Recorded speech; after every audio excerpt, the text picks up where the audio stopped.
The next Lee and Ian podcast is approaching the station. Please step aside. And welcome to the Lee and Ian Show. I'm Lee Navlin. I'm Ian Grodman. The Lee and Ian Show is sponsored by Grodman Law and Mediation. Remember, when it comes to divorce, family first, your children first. Mediation is the way to go. Grodman Law and Mediation. Thank you, Lee. And Ian, if you want to check out my latest, I'd like to. it's LeeNavlinBooks.com. Oh, it's a great website.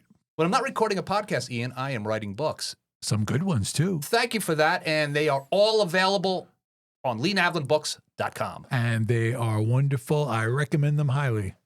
Ian, thank you very much for that. No, thank you. Oh, Ian, normally we spend a few minutes goofing around, Yes, having yes. a nice time before we introduce our We have guests. some serious business today. We have some serious business today.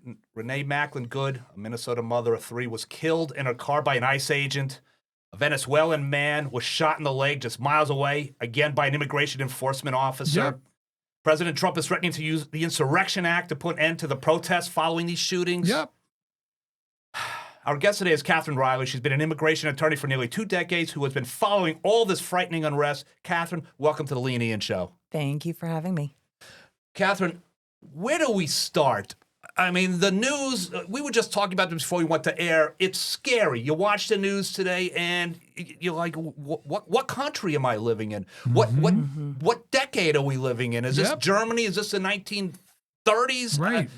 And people used to say that, and I would go, come on, you know, you're getting carried away. Nope. But I'm not so sure anymore. What I'm seeing in Minnesota, it's very scary. These ICE agents, they seem to be able to kill people.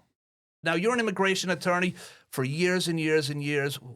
First off, what are your thoughts on what's going on in Minnesota right now? Oh my goodness, where to begin? Yeah. I mean, and I will say there are so many people that I've seen like you, Lee, who previously would sort of get frustrated with the rhetoric around, complaints against immigration in general in the United States against ICE. But so many people are seeing now what I think people who are in the immigration field have seen for a long time. There have been problems for a long time, but they're definitely exacerbated now. I mean, No, I know. Basically, what you're getting at is that it's you for 2 decades you've been working with immigrants so that they can legally live here. Sometimes they get arrested, and you're trying to get them out of trouble. And I guess normally there was a process that was not so complex.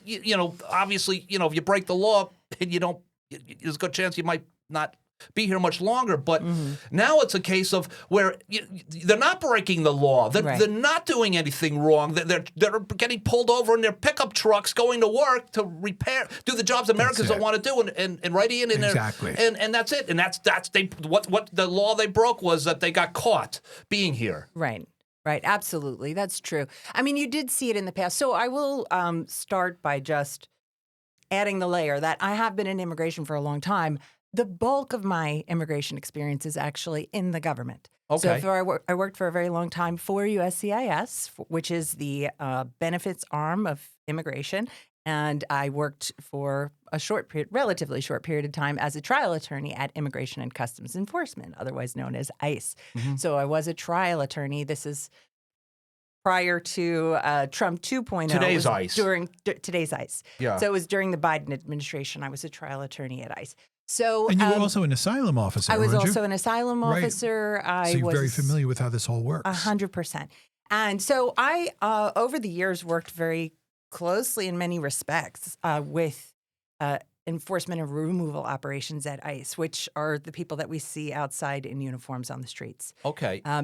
So they are, within the context of immigration, again, they're the law enforcement agency. And their job in the past has been to, work with law enforcement when people were picked up who had immigration removal orders. It's another way of saying like a deportation order, or who had no immigration status, who may have committed a crime, things like that, right? And they could be detained and deported. They also would take custody of people who had been detained, say, at the border by Customs and Border Patrol, different agency, so that they could, they had various functions within the U.S. They also had the function of, there's Homeland Security investigators, which people hear about them as well. They're part of ICE. And they were in charge of big sort of widespread investigations into like human trafficking and, like the kinds of big immigration crimes or crimes related to immigration that we think about. So that was where ICE. That was then. That was ICE. So that was ICE's job. Was actually they had a function, right? It had a function. And ICE used to actually have uniforms too, right? As opposed to what we're seeing now. Masks and helmets. Yes. Yes. Masks. That was like never a thing. Now there were problematic, issues related to ICE in the past. Were there abuses? Sure. Were there for sure? Which happens in all absolutely. types of. Unfortunately, any type of enforcement, you're going to have the good, the bad, and the ugly. Right. But they definitely weren't what they are now, and it's just a crazy situation. Well, that's a good place to go. So, because I'm not that familiar with. Now I know ICE. I hear ICE. Where did ICE come from? Was that the Clinton era? Was that where ICE? Is that when we kind of built this department or?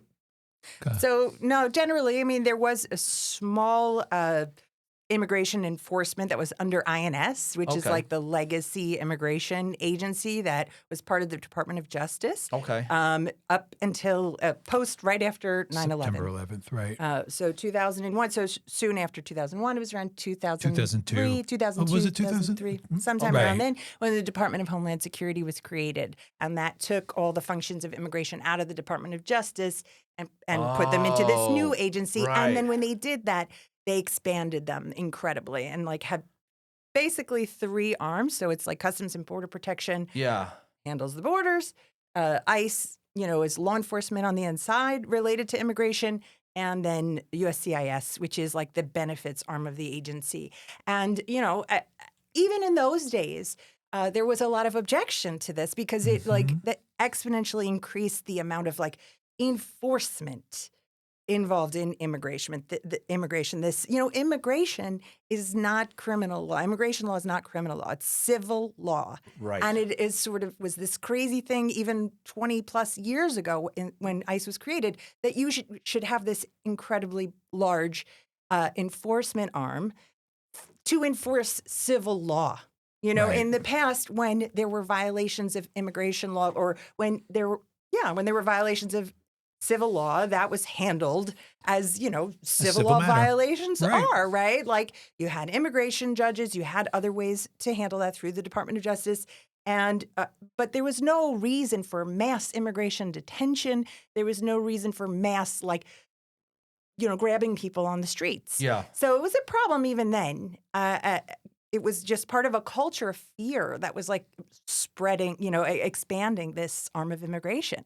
Yeah. So, like the sort of the seeds of where we are now was planted then, because it was just this emphasis on fear, and seeing immigrants and immigration as something that needed, this enforcement wing. And then you have the White House basically saying out loud, well, she was, for instance, the mom of 3, who had stuffed animals in her Right. glove compartment was a domestic terrorist. Right. Yeah. And if you're ICE, Just you're watch the videos, folks. yeah.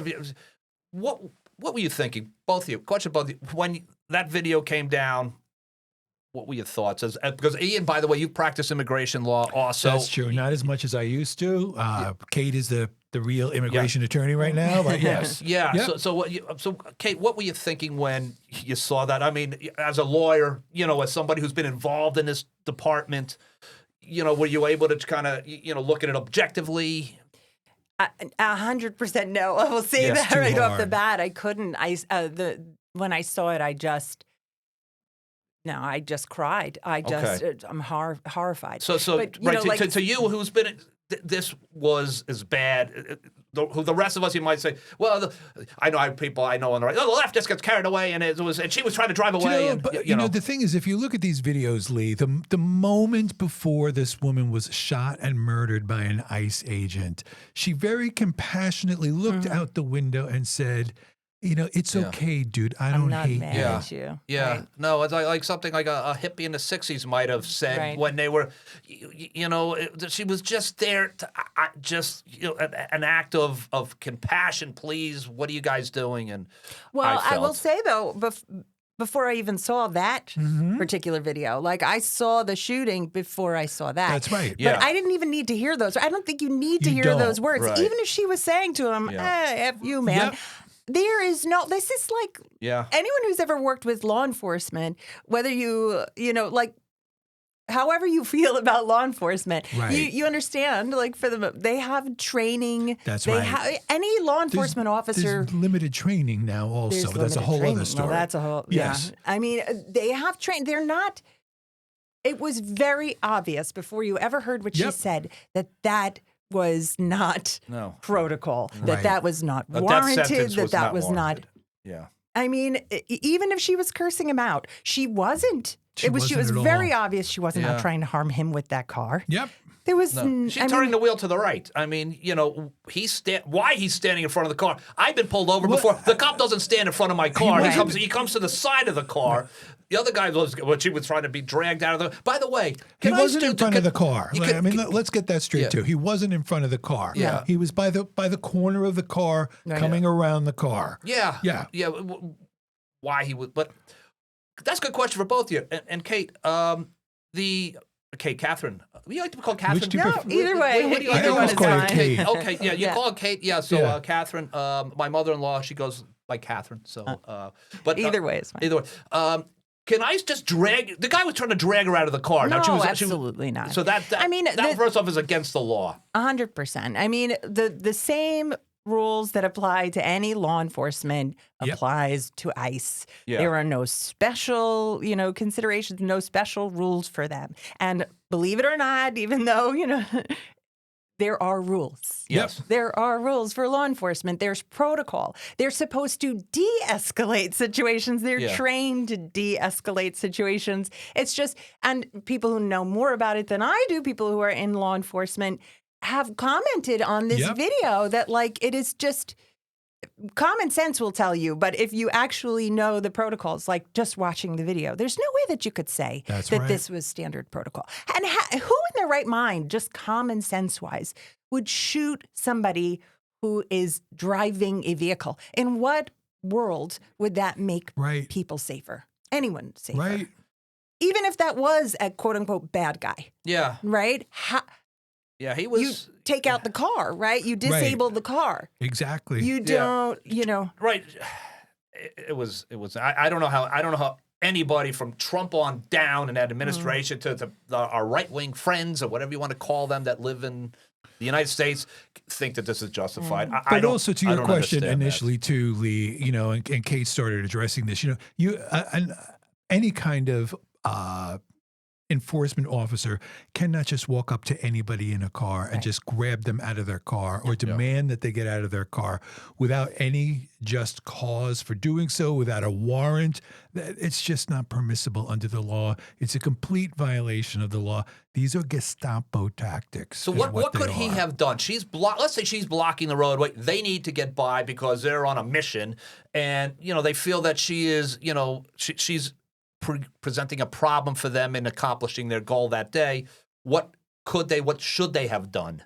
So they should instruct her to move. If she refuses to move and she's obstructing them, they could charge her with obstruction, right? At that point, they could tell her to exit the vehicle. If she doesn't exit the vehicle willingly, like at that, there may be a moment that would come when they can try to remove her from the vehicle. But there are many steps before you get to that Right. point, right? And Including de-escalation, which a 100%. trained professional would have known. Look, I know you're upset, but look, you're talking to the person, especially as the calmness that she was exhibiting Right. moments before.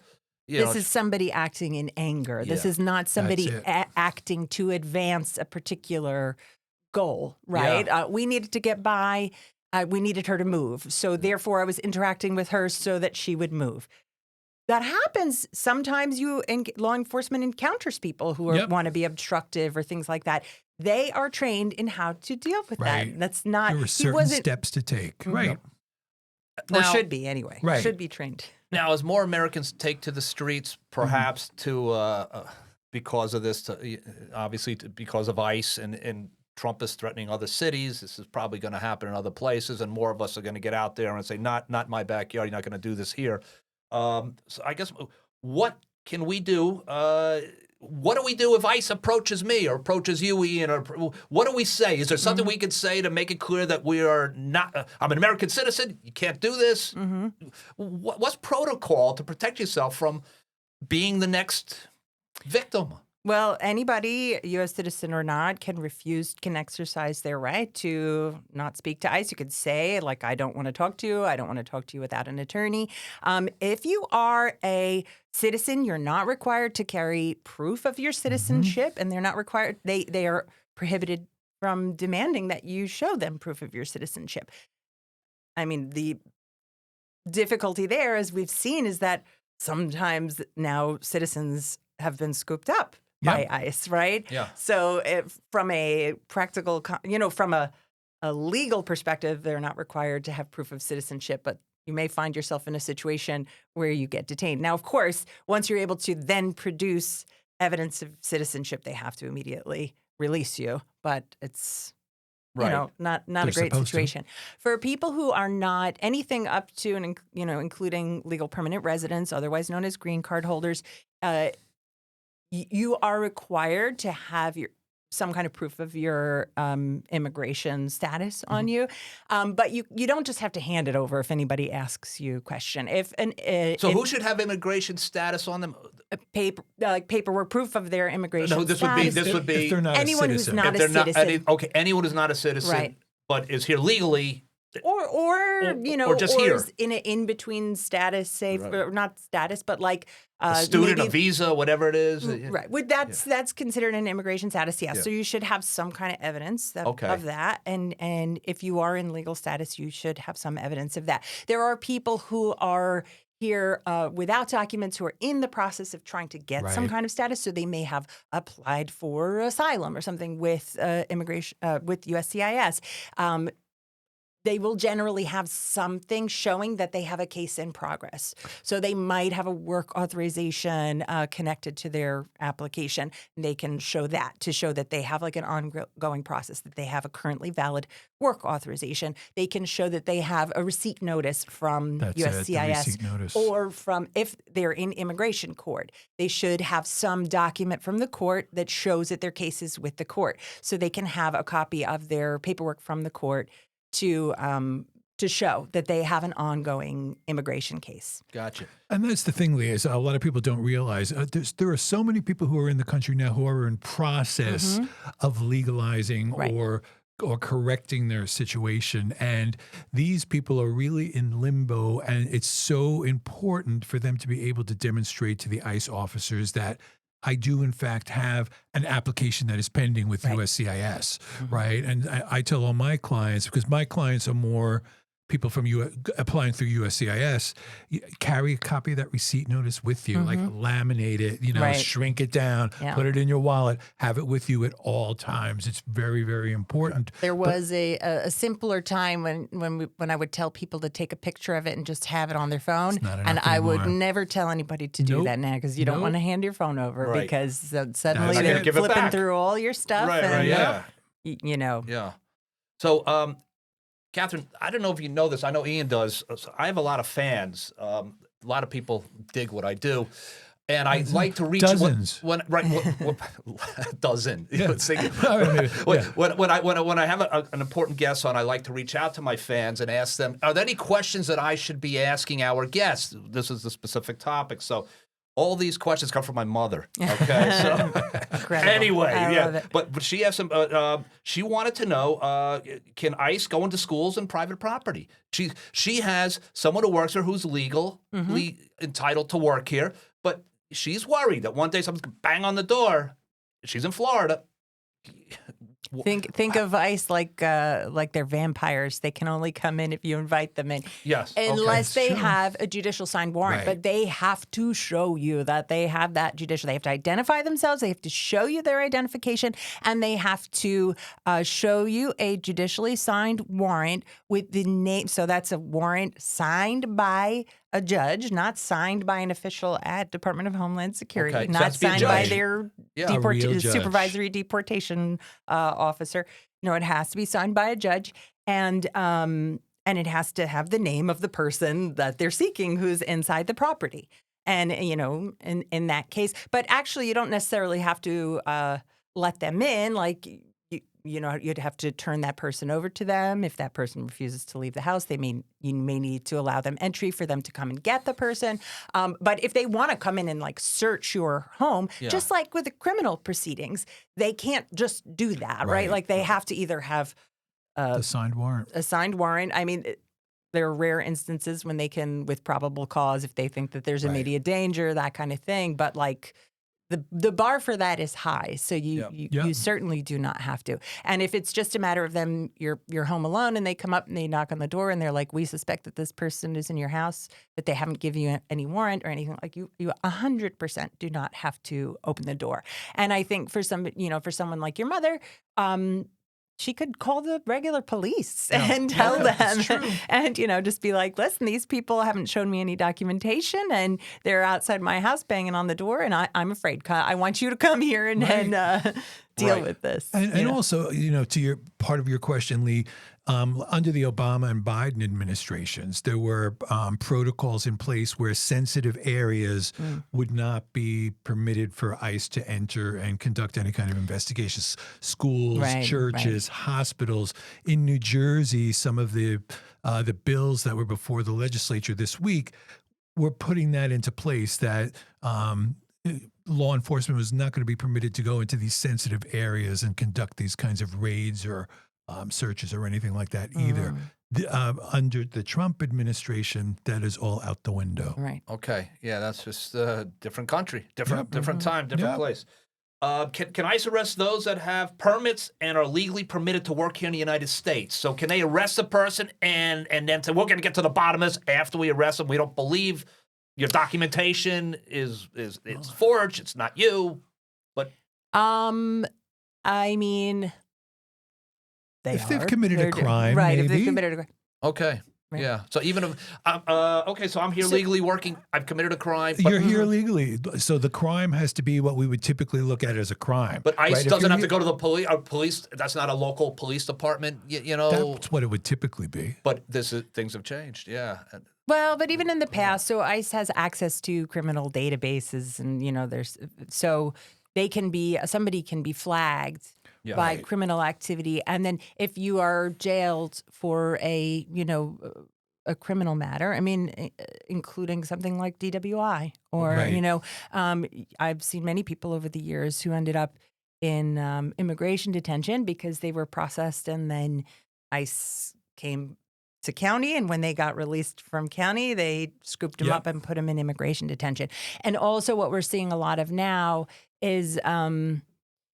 So what happens is ICE will just kind of stop you on the street and start asking you questions. They're profiling people, right? And if you admit to ICE in the course of their questioning that you are without status, and even if you have an ongoing case, that doesn't give you status, right? You're allowed to have your work authorization. You could have a valid work authorization and have an ongoing case, and ICE can decide that, you're still a priority for them to detain.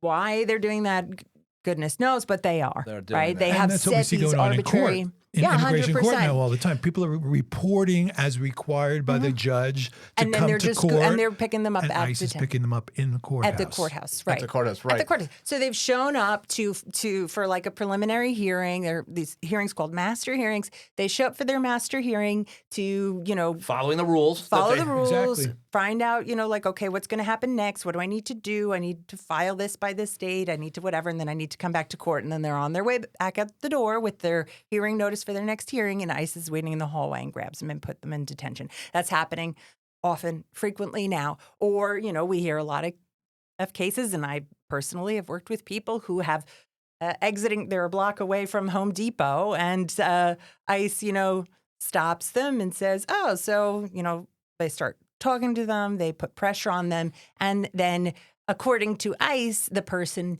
admits that they don't have status, and ICE puts them in detention. And again, that's irrespective of whether they have an ongoing case. Right. It could be even an affirmative case, a case That's with USCIS. It doesn't even have to be a case in court. Because their perspective is, well, you don't have legal status. You haven't proved that you have the right to be in the United States yet. So you can be in detention while the government decides whether or not you can stay. Yep. And they just make it more difficult. And that's a lot of what they're doing right now, right? So they're scooping people up, they're putting them in detention, and they may eventually be eligible for some form of immigration relief, something that allows them to remain permanently in the United States.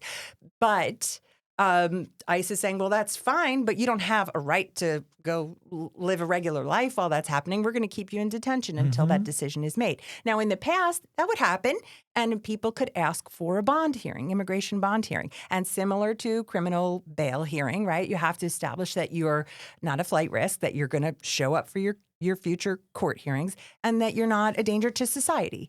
And so you can, have witnesses speak for you, can submit affidavits from people saying, things that you've done. You could show, I have U.S. citizen kids, I own property, I pay taxes, I do all the things. People would submit evidence to show that they were not a danger to society or a flight risk and be released on bond. Now, the immigration bond system is crazy and has always been crazy because it's like a huge range of what immigration judges could decide to charge you for bond. It could be anywhere from like $2,000 to $20,000, which is insane. Yeah. But at least that was an option for people. But that's now becoming less and less of an option. So people are. There was a Board of Immigration Appeals case from September of last year that expanded a category of mandatory detention to include a lot of people who are in immigration proceedings, who've been in the United States for a long time, to say that they are just baseline not eligible at all to even be considered for bond. And so it's just, it's crazy. There was a case out of California in the District Court of California, a district court in California, right before Thanksgiving, that said, no, like these people should be allowed to, it doesn't mean they'll get bond, but they are eligible for a bond hearing. So the immigration judges should give them a bond hearing, and they created like a class membership that was supposed to be nationwide, saying these people who fall into this category are eligible to at least be heard for bond.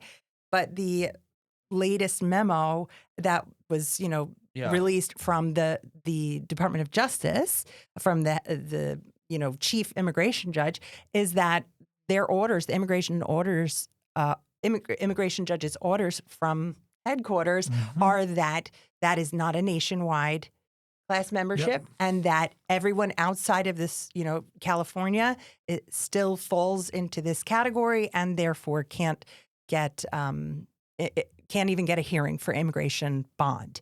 So these people then get stuck in detention. And that's what's happening too. It's creating a situation that's so untenable for people that they're choosing to drop their cases and self-deport because they don't want to be in jail for months when they have never committed a crime. Because an immigration violation, including coming over the border 90% of the time, there are some scenarios where that can be considered a criminal offense, where you can be charged criminally. But like the vast majority of the time, immigration violations are civil violations. Gotcha. Yeah. Not criminal. So it's like being in jail for a prolonged period of time with no hope of release for a civil violation.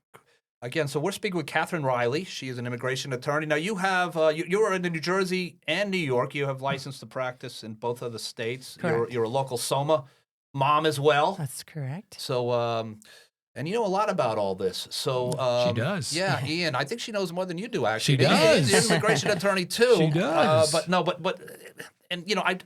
want to relax and have a little fun here, but it's just I'm hyperventilating when I'm watching the news now. You can't have fun. You can't have fun with this. So here's a question for two lawyers in the room, okay? And I played a lawyer. I played one on television once. Yes, that's right. Yes, but in your view, can the FBI just can they just kick the Minnesota officials out of the investigation? I mean, the FBI basically said to the local Minnesota prosecutors, like, none of your business, stay away. Is that legal at all from a lawyer's point of view? I would say that the federal authorities can conduct their own investigation. I think it would be proper protocol and etiquette to involve the local authorities, but I don't believe that there's a legal obligation for them to include them.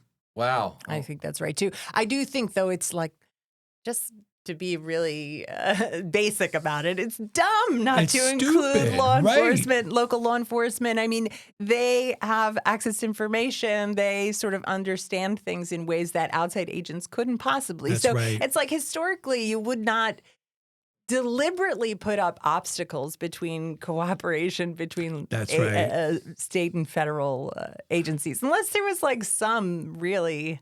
And to show you how good reason to do horrific it. this is, the way the Department of Justice is handling it. So the Department of Justice has U.S. attorney's offices in every state in the country, and there's a U.S. attorney's office in Minneapolis. 6 of the assistant United States attorneys in the U.S. attorney's office in Minneapolis resigned because of orders that they've been receiving from the Department of Justice about how to handle this case, in particular looking into the murdered woman's wife. Her activist activities, trying to make a case out of that, why it was justified to murder this woman in her car. Because the wife maybe did something that they're trying to find some dirt on her to justify killing That her. has nothing to do with this. No, it's ridiculous. And there's no dirt. No, like they killed me because they didn't like you. I mean, you know what I mean? Because we did a podcast together. I mean, that's it. They're just looking for anything to justify what they did. They know that they can't justify it to people who know, who see the lie, right? I mean, the lie is so obvious.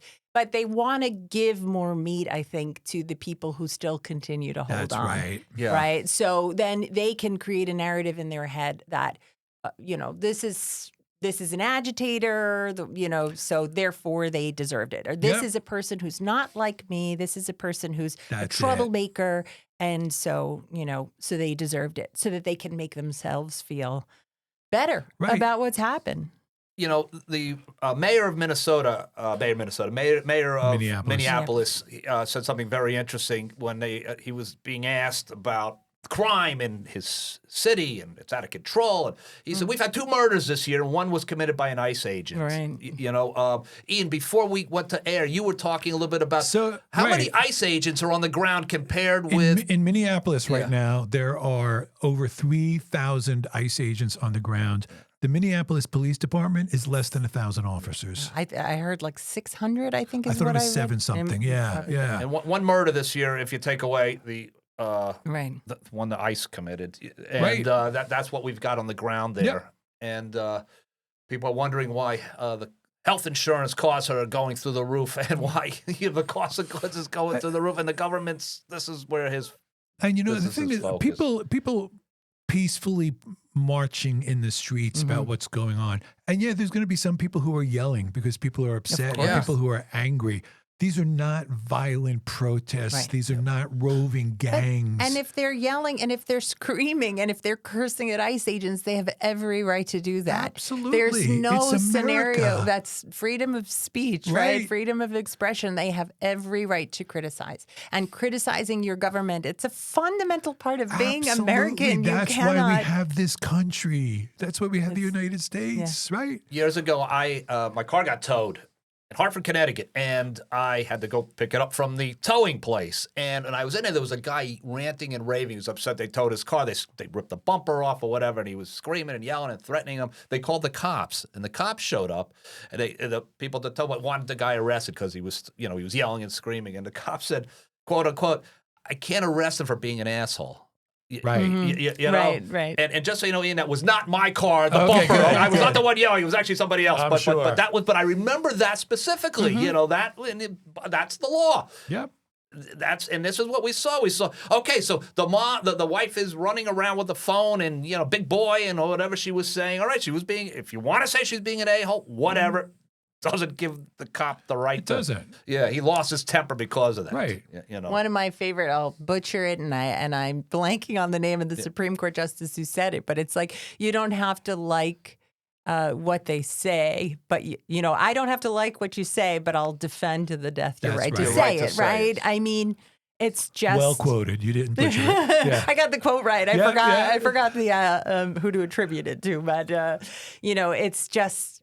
You know, and the good quote too is the solution to speech you don't like isn't restrictions on speech; it's more speech. That's right. Right. Exactly. So you know, it's just.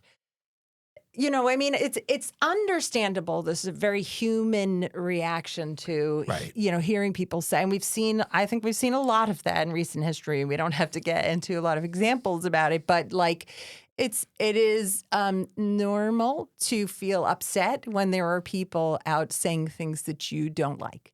But, you know, I mean, it's their right to say them. And if you don't like it, you have every right to go out and shout your message right next to them, in front of them, or down the street. You know, that's And this administration is very selective in Right. terms of Exactly. what speech is permissible and what's which is agitating and you and can't violent. pick and choose. Right. When you start picking and choosing, then it's not freedom. That's it. Now, is Minneapolis a sanctuary city? I should have researched this before we went to air, but It probably is. It probably is. I don't know for I'm sure. Are sure. these cities being either. targeted specifically by this administration? We're a wouldn't- sanctuary There city. is a list of sanctuary cities. Cities. They've got to be at the top of this guy's For list. sure. But you know what? Whether you're a sanctuary city or not, if you are a city that votes blue, as most cities Right. do, Yeah. you're going to be on the list. You're- I right. think, And- on and a list. You're going to protect. And some Yeah. people don't understand what a sanctuary city is Yeah, right. also. A sanctuary city essentially means that local law enforcement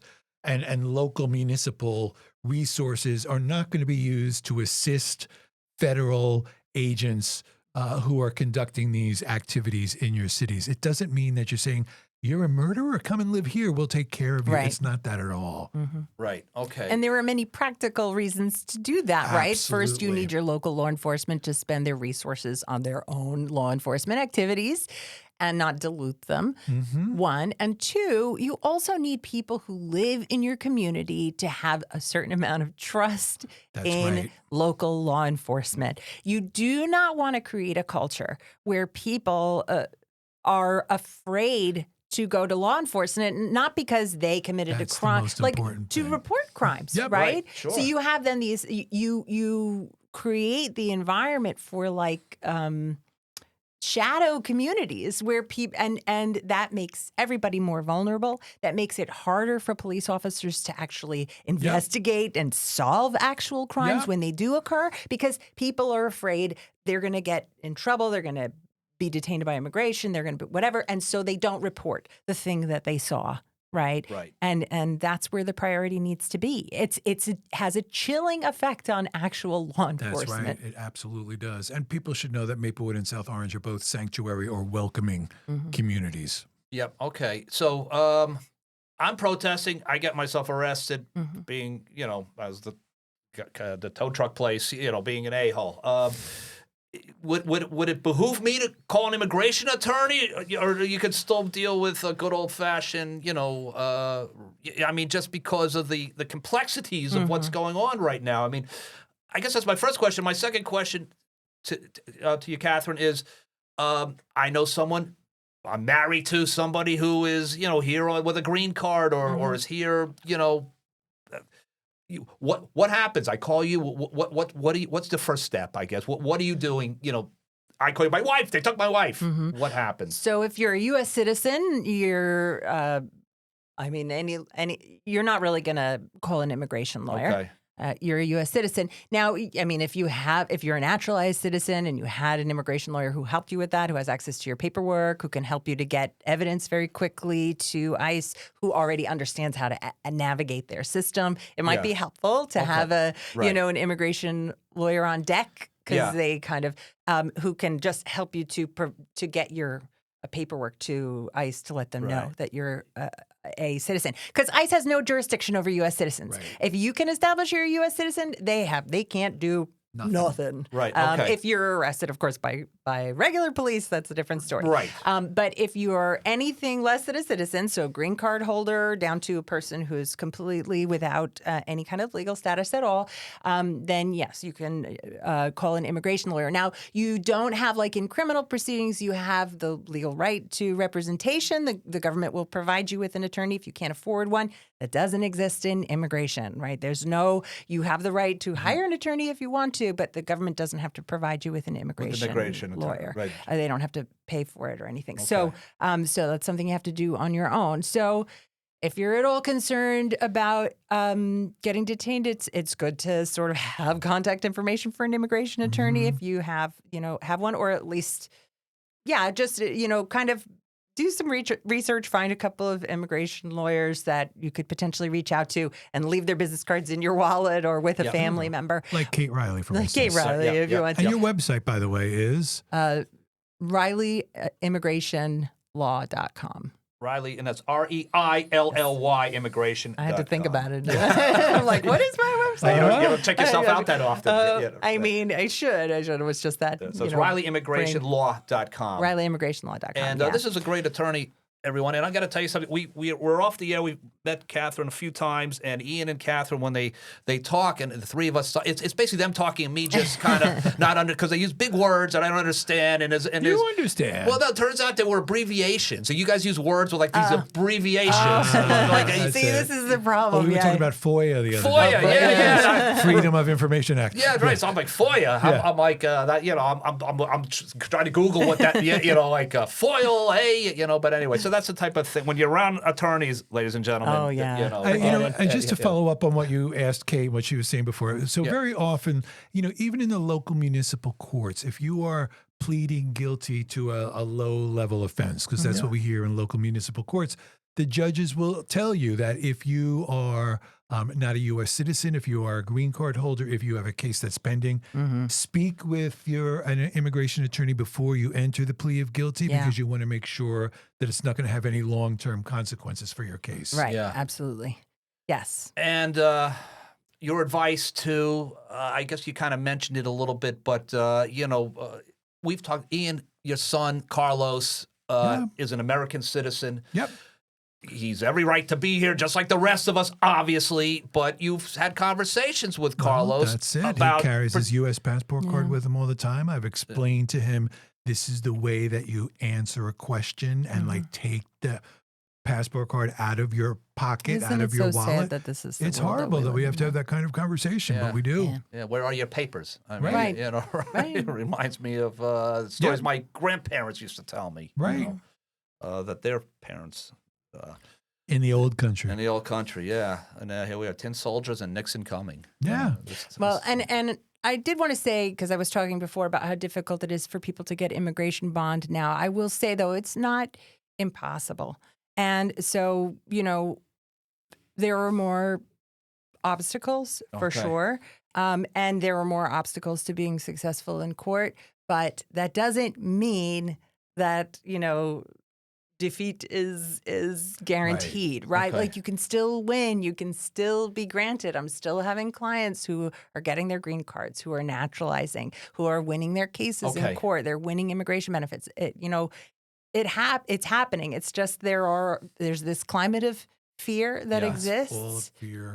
And there are many obstacles being put in people's ways to encourage them to just withdraw from the process, to just give up, and get out. And that's, you're seeing that. You see people saying, "Heck with this, I'll go back." 100%. I've been here for 5, 6, 7 years. I've worked hard. 15, 20 years. I've worked hard, and this country doesn't want me here. Right. But one of the things I talk about in terms of fear also all the time is that there are so many Americans who have been convinced that they should be afraid of immigrants who are in this country. And I'm always telling people, speak to people who are immigrants, get to know them a little bit. I always tell the classic story is I had somebody who was a local contractor came to my office. I knew this person beforehand.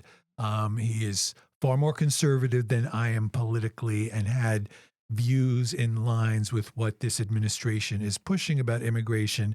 He had somebody who was working for him who worked for him for a very long time. He loved him. He was a great employee. He liked him personally. and he found out that he was not legally authorized to be in the country working. And he wanted to help him out. And he like brought him to my office.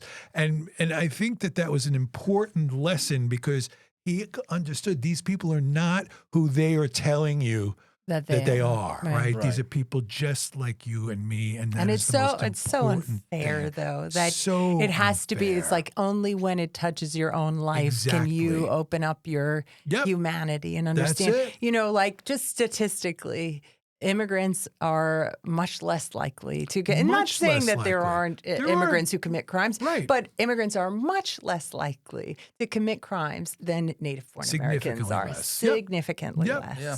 And that's numbers tell us that, right? Again, it doesn't mean that there are no immigrants who commit crimes, but also crime. We talk about crime, and crime encompasses a wide spectrum of things, right? So did someone who committed some low-level crime, you know, or someone who had one DWI, I'm not suggesting that DWI is something great, but people sometimes exercise poor judgment, right? Would we expect an American citizen who had a DWI to have their entire life just upended, thrown into, and every kind of positive thing about them would suddenly be outweighed by this one, you know, lack of judgment, this one instance of poor judgment? Should their entire character, should their entire life be bound up in that thing? Are people not allowed to make mistakes? Well, I think that they are, right? We only have a few minutes left, but you were talking about, maybe I shouldn't be saying this on the air, I apologize, but a client that was pulled over basically driving while brown, right? And it was a little over the limit. And but he didn't crash the car, didn't run people over, wasn't shoot. Yeah, just on the way home from work had two beers instead of one, whatever, 3 beers instead of 2, and now that's it. It's he's gone. That's it. I mean, I can't talk specifics about the client because the case is ongoing. But he's in detention and that's it. His whole life. And it hangs in the balance because of this instance. Doing what everybody else who goes to the restaurant has a beer or a glass of wine at dinner, with his wife, and then is just driving home carefully. No damage to person or property. Again, maybe shouldn't have done it, but nothing happened. No negative consequences from it. But he was pulled over. And taken away. And that's it. The criminal system, did process him and decided, okay, this is what what your restitution is. You have to pay a fine. You have to do this, whatever you have. So he's pulled over by a police officer. He was pulled over by a police officer. Went through the normal process, but then it was because of that arrest. That he was picked up, complying with the judge's order. He showed up for court. He did everything he was supposed to do, and then when he showed up at a court ordered following the laws of the land.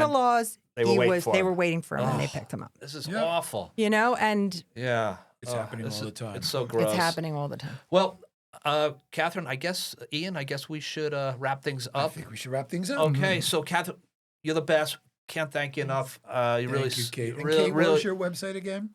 www.reillyimmigration.com, REILLY immigrationlaw.com. See, I got it wrong. Okay, very good. With offices, by the way, in not only New York, but New Jersey as well. Correct. And Maplewood. Right here in Maplewood. And you're also at the World Trade Center, I believe. You're down that way. Yes, that's correct. Okay, so give her a call if you have to.